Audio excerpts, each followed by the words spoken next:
தனியார் மருத்துவக் கல்லூரிக்கு எதிராக முன்னெடுக்கப்பட்ட ஆர்ப்பாட்டத்தின் பொழுது மாணவர் அமைப்பின் செயற்பாட்டாளர்கள் சுகாதார அமைச்சுக்குள் பலவந்தமாக நுழைந்தனர். அவர்களை கலைப்பதற்கு போலீசார் நடவடிக்கை எடுத்தனர்.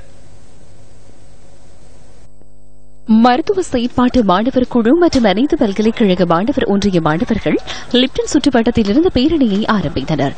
இவ்வாறு பேரணியாக சென்றவர்கள் சுகாதார அமைச்சுக்குள் பலவந்தமாக நுழைந்தனர்.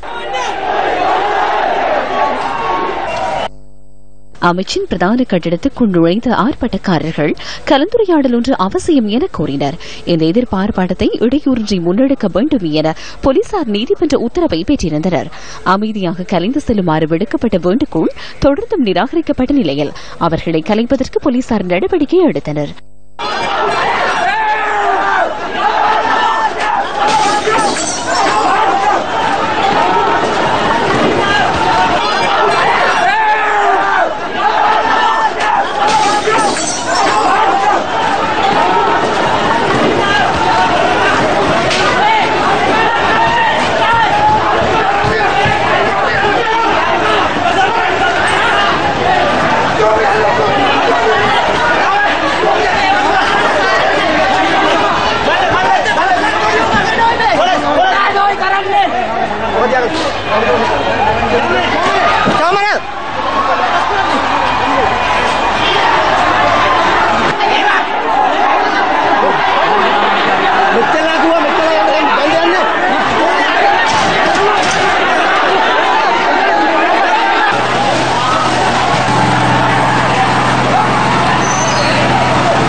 இதன்போது காயமடைந்த 80 மாணவர்கள் தேசிய வைத்தியசாலையில் அனுமதிக்கப்பட்டுள்ளதாக வைத்தியசாலையின் பணிப்பாளர் தெரிவித்தார்.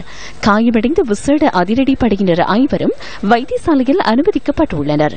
மாணவர்கள் அமைச்சுக்குள் நுழைந்தமையினால் அமைச்சின் செயற்பாடுகளுக்கு இடையூறு ஏற்பட்டதாக போலீசார் தெரிவித்தனர்.